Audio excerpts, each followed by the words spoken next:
नमस्कार दोस्तों, स्वागत है आप सभी का द एग्जाम्स पॉइंट में। तो आज हम बात करने वाले हैं पंचवर्षीय योजना के बारे में। चाहे आप एसएससी की तैयारी कर रहे हो, रेलवे की तैयारी कर रहे हो या किसी भी गवर्नमेंट एग्ज़ाम की तैयारी कर रहे हो, हर एग्जाम में इस टॉपिक से क्वेश्चंस पूछे जाते हैं। और पिछले साल भी एसएससी में देखा गया कि इस टॉपिक से काफ़ी ज़्यादा क्वेश्चंस पूछे गए थे। तो इस पॉइंट ऑफ व्यू से काफ़ी ज़्यादा ये टॉपिक इम्पॉर्टेंट हो जाता है। So without wasting our time चलिए शुरू करते हैं। तो सबसे पहले हम बात करेंगे योजना आयोग के बारे में। योजना आयोग भारत में 15 मार्च 1950 को आया था और इसके अध्यक्ष भारत के प्रधानमंत्री होते हैं। हालांकि इसका नाम काफ़ी पहले ही सुझाया जा चुका था, जो कि 1928 में जोसेफ स्टालिन ने सुझाया था, जो कि उस समय का रसिया का तानाशाह हुआ करता था। तो 1928 में सबसे पहले इसे रसिया में लाया गया, जहाँ पे इसे काफ़ी ज़्यादा सक्सेसफुल देखा गया।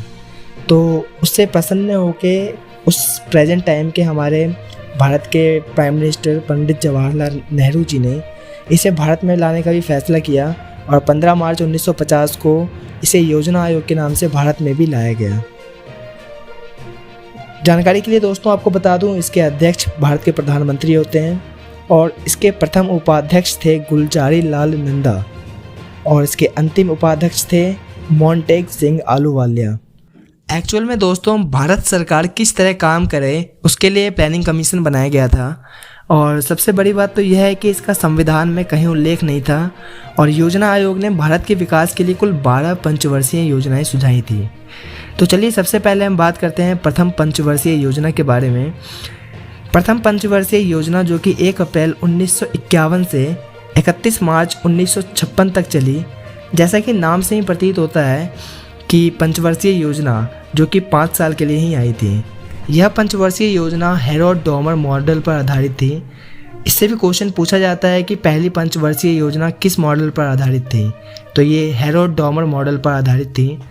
पहली पंचवर्षीय योजना में प्रायोरिटी कृषि विकास पर दिया गया, एग्रीकल्चरल डेवलपमेंट पर दिया गया और इसमें विकास दर रखा गया था, जिसमें कि हमारा लक्ष्य था 2.1% का और इसमें प्राप्ति हुई थी 3.6% की, जो कि हमारे लिए काफ़ी ज़्यादा सक्सेसफुल माना गया। और इस पंचवर्षीय योजना में काम हुए थे वो थे हीराकुंड बांध, दामोदर घाटी, भाखड़ा नागल जैसी बहुउद्देश्य परियोजनाएं चालू की गई थी। लेकिन दोस्तों देखा गया कि जो ये योजनाएं लागू की जा रही हैं वो सही से काम कर रही हैं या नहीं कर रही हैं, ये पता नहीं चल पा रहा था। तो 6 अगस्त 1952 में एनडीसी की स्थापना होती है। एनडीसी यानी नेशनल डेवलपमेंट काउंसिल, इसकी स्थापना होती है और इसे सुपर कैबिनेट के नाम से भी जाना जाता है।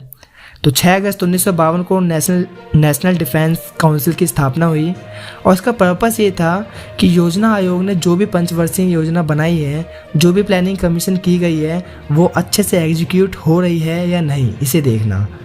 और इसका भी संविधान में कहीं उल्लेख नहीं था। इसके बाद फिर दूसरी पंचवर्षीय योजना आती है जो कि 1 अप्रैल 1956 से 31 मार्च 1961 तक चलती है।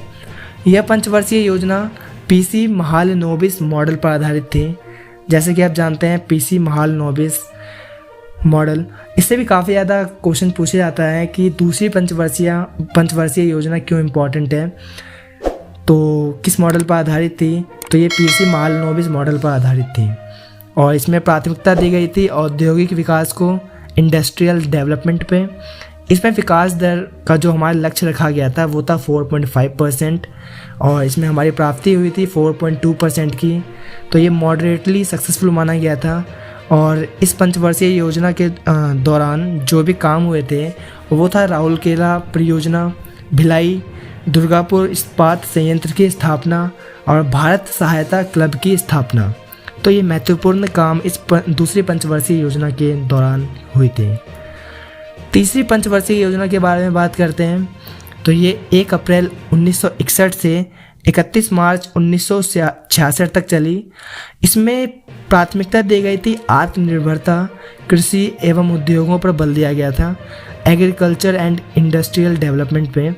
इसमें हमारा विकास दर का लक्ष्य रखा गया था 5.6% और इसमें हमारी प्राप्ति हुई थी 2.8% की, जो कि हमारे लिए सीधा अनसक्सेसफुल ही माना गया, जो कि हमारे अनुमानित लक्ष्य से सीधा का सीधा आधा था। तो ये हमारे लिए अनसक्सेसफुल मानी गई। अनसक्सेसफुल होने के कुछ महत्वपूर्ण कारण ये भी थे कि 1962 में भारत चीन युद्ध भी हुआ था और 1966 में भारत पाक युद्ध हुआ था और 1966 में सूखा पड़ गया था। इस पंचवर्षीय योजना के दौरान जो महत्वपूर्ण कार्य हुए वो थे हरित क्रांति की शुरुआत इसी पंचवर्षीय योजना के दौरान हुई थी। फिर उसके बाद 1966 से लेके 1969 तक 3 वर्षों के लिए वार्षिक योजनाएं चलाई जाती हैं। वार्षिक योजनाएं मीन्स हर साल अलग अलग योजनाएं लाई जाती हैं, हर साल अलग अलग लक्ष्य और इसकी प्राप्ति की अनुमानित दर रखी जाती है। फिर उसके बाद चौथी पंचवर्षीय योजना आती है जो कि 1 अप्रैल 1969 में आती है और ये 31 मार्च 1973 तक चलती है। चौथी पंचवर्षीय योजना के दौरान जो भी प्राथमिकताएं रखी गई थी वो थी स्थिरता के साथ आत्मनिर्भरता पर बल दिया गया था, साथ ही साथ कृषि तथा सिंचाई को भी महत्व दिया गया। इस योजना का प्रारूप योजना आयोग के उपाध्यक्ष DR गाडगिल ने तैयार किया और चौथी पंचवर्षीय योजना में जो विकास दर का लक्ष्य रखा गया था वो था 5.7% और प्राप्ति हुई 3.4% की। तो ये भी हमारे लिए अनसक्सेसफुल ही माना गया। और इस पंचवर्षीय योजना के दौरान जो भी कार्य वे थे 14 बैंकों का राष्ट्रीयकरण और इसरो की स्थापना। तो ये 2 महत्वपूर्ण कार्य इस पंचवर्षीय योजना के दौरान देखे गए थे। फिर आता है 5वीं पंचवर्षीय योजना जो कि 1 अप्रैल 1974 से 31 मार्च 1978 तक चली थी। 5वीं पंचवर्षीय योजना में जो प्रायोरिटी देखी गई वो थी गरीबी उन्मूलन, पॉवर्टी रिडक्शन, गरीबी हटाओ पर बल दिया गया। इसमें गरीबी हटाओ का नारा इसी पंचवर्षीय योजना में दिया गया और इस योजना में पहली बार गरीबी और बेरोजगारी पर ध्यान दिया गया। इस पंचवर्षीय योजना में जो विकास दर का लक्ष्य रखा गया था वो था 4.4% और प्राप्ति हुई थी 4.5% की। तो ये हमारे लिए सक्सेसफुल रहा था। और प्रेजेंट टाइम की हमारे जो प्राइम मिनिस्टर थी वो थी श्रीमती इंदिरा गांधी जी। फिर उसके बाद योजना अवकाश आता है जो कि 1979 से 80 तक रहता है। फिर उसके बाद छठी पंचवर्षीय योजना आती है जो कि 1 अप्रैल 1980 से 31 मार्च 1985 तक चलती है। और छठी पंचवर्षीय योजना में जो प्रायोरिटी दी जाती है वो गरीबी निवारण, आर्थिक विकास, आधुनिकीकरण और आत्मनिर्भरता मुख्य मोटिव था।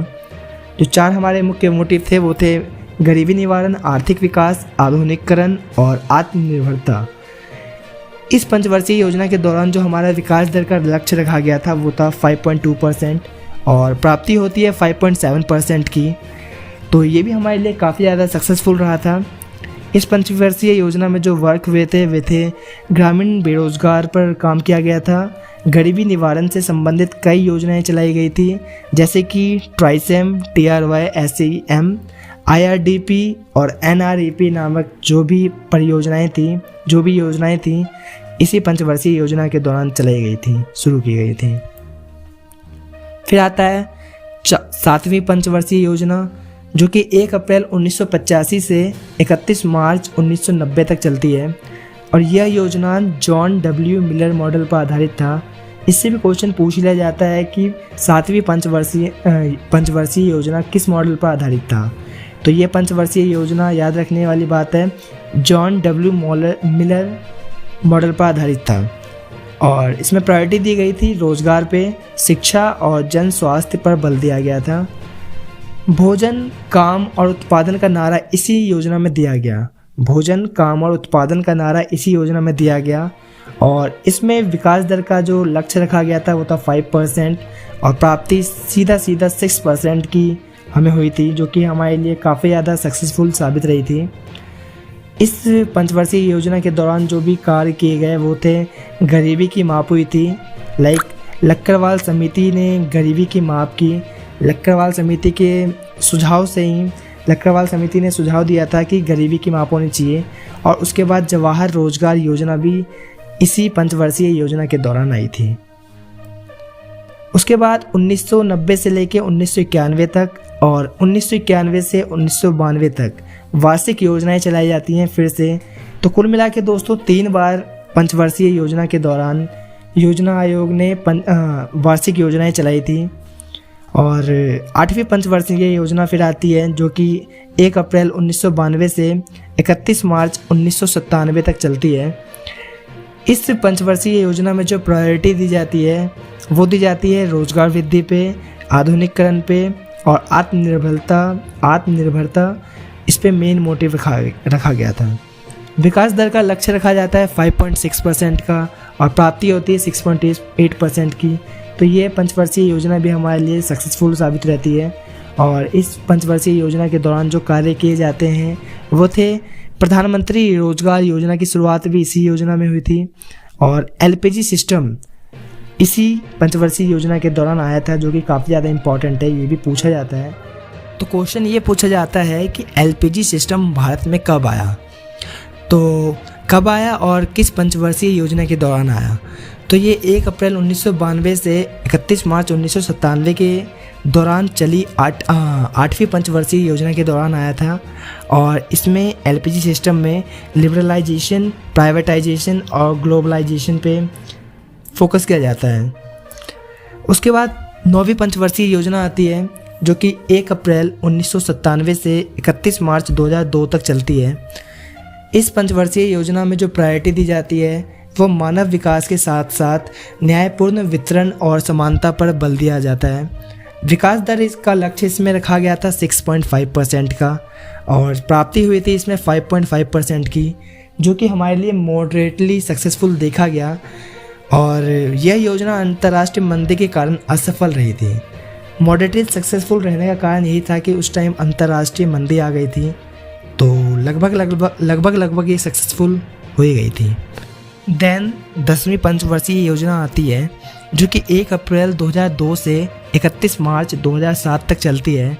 और 10वीं पंचवर्षीय योजना में जो प्रायोरिटी दी जाती है वो गरीबी और बेरोजगारी को समाप्त करना और साथ ही साथ अगले 10 वर्षों में प्रति व्यक्ति आय को दोगुना करना पर बल दिया जाता है। 2 प्राथमिकताएं इस पंचवर्षीय योजना के दौरान देखी गई और इसमें विकास दर का जो लक्ष्य रखा गया था वो था 8% और प्राप्ति हुई थी 7.7% की, जो कि लगभग हमने पूरा कर ही लिया था। और इसके बाद आती है हमारे लिए 11वीं पंचवर्षीय योजना जो कि 1 अप्रैल 2007 से 31 मार्च 2012 तक चलती है। और इस पंचवर्षीय योजना में जो प्रायोरिटी दी जाती है वो तीव्रतम और समावेशी विकास, रैपिड एंड इंक्लूसिव ग्रोथ पर फोकस किया जाता है। विकास दर का जो लक्ष्य रखा गया था वो 9% का रखा गया था और प्राप्ति हुई थी 7.9% की। और इस पंचवर्षीय योजना में जो कुछ महत्वपूर्ण काम हुए थे वे थे आम आदमी बीमा योजना की शुरुआत हुई, राजीव आवास योजना और प्रधानमंत्री आदर्श ग्राम योजना इसी पंचवर्षीय योजना के दौरान आया था। उसके बाद फाइनल और आखिरी पंचवर्षीय योजना आती है जो कि थी 12वीं पंचवर्षीय योजना, जो कि 1 अप्रैल 2012 से 31 मार्च 2017 तक चलती है। और इस पंचवर्षीय योजना में जो प्रायोरिटी दी गई थी वो थी रैपिड एंड इंक्लूसिव ग्रोथ पे, जो कि 11वीं पंचवर्षीय योजना में भी थी। और इसके बाद क्या होता है, 2014 में भारतीय जनता पार्टी की सरकार आ जाती है जिसने योजना आयोग को पूरी तरह से ख़त्म कर दिया और 1 जनवरी 2015 से नीति आयोग की स्थापना कर दी थी। तो दोस्तों नीति आयोग 1 जनवरी 2015 के बाद चलने लगा था और तो हमारे लिए कुल 12 पंचवर्षीय योजनाएं देखी गई, जो कि हमारे एग्ज़ाम पॉइंट ऑफ व्यू से काफ़ी ज़्यादा इंपॉर्टेंट हो जाता है और काफ़ी ज़्यादा प्रश्न इससे पूछे जाते हैं। तो ये थे हमारे 12 पंचवर्षीय योजना। नीति आयोग के बारे में हम अपने नेक्स्ट वीडियो में बात करेंगे और काफ़ी डिटेल में बात करेंगे। तो दोस्तों अगर आपको ये वीडियो पसंद आई है तो वीडियो को ज़्यादा से ज़्यादा लाइक करें और अपने दोस्तों के साथ शेयर करना ना भूलें। चैनल पर नए हैं तो चैनल को सब्सक्राइब भी ज़रूर करें। और इसके बाद हम अगली वीडियो अपनी नीति आयोग पे ही लाएंगे, तो उस पर हम बात करेंगे। तो फिर मिलते हैं अपने नेक्स्ट वीडियो में, तब तक के लिए जय हिंद, वंदे मातरम। Thank you for watching our video.